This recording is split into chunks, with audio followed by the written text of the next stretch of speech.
Okay, welcome back. Great to have you. El Rushbo, talent on loan from God.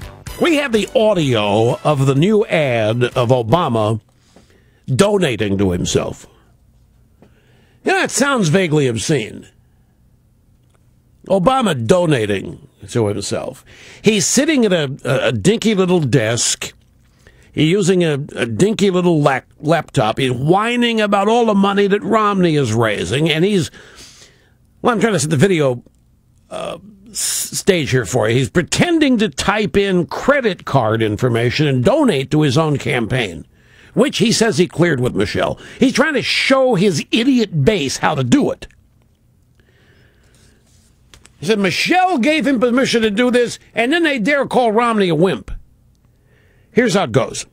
I'm not just talking the talk, I'm walking the walk. Let's see, address. We depend on $5, $10, $25 donations.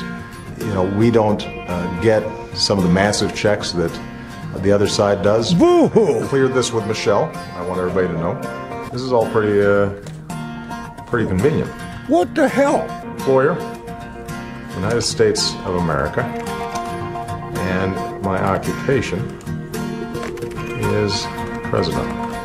If you can, now's the time to do it. And the earlier you do it, the better off it is. I would like to save my payment information.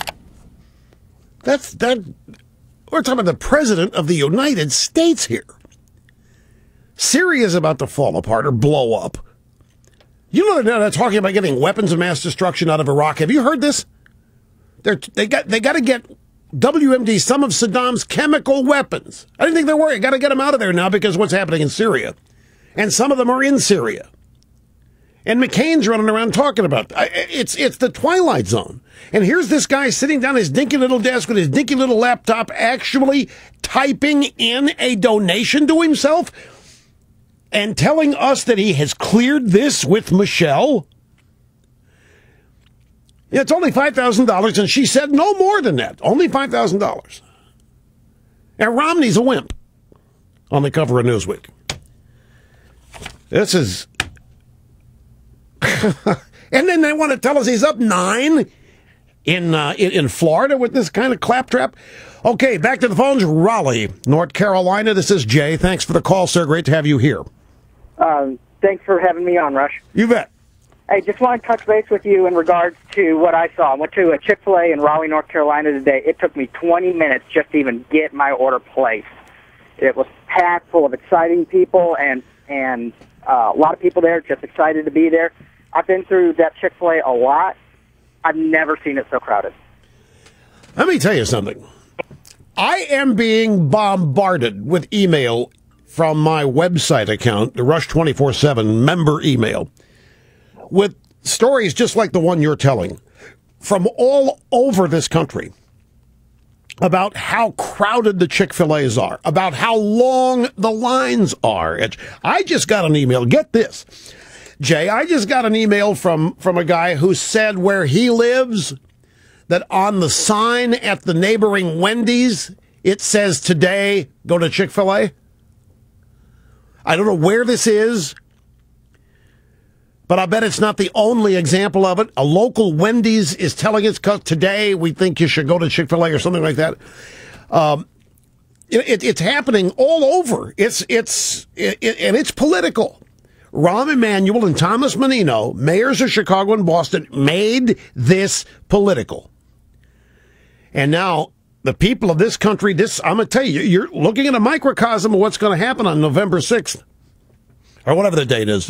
You're looking at a microcosm of the Tea Party. You are seeing that great silent majority or the sleeping giant that our first caller talked about. Everywhere. People, we have these commercials we've been doing for Freedom Works that people want to do more than vote. They want to get involved. They want to let everybody know how they feel and what numbers they exist. And this is the latest opportunity they've got, and they are utilizing it. I literally emails out the wazoo today talking about quarter mile. My cousin Andy in St. Louis sent me a picture of a Chick-fil-A in Des Peres outside St. Louis, of jam parking lots, traffic jams, people wait. Other stories about Chick-fil-A, someplace ran out of breakfast at 9 o'clock and immediately started serving lunch.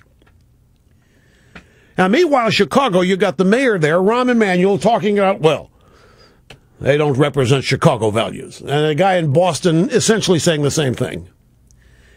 And I tell you what, and then Ted Cruz, who was supposedly down by 13 points, coming back and winning huge, Tea Party candidate in Texas last night, sending a message of generational change to the Republican establishment. Big Tea Party candidate, Sarah Palin endorsed.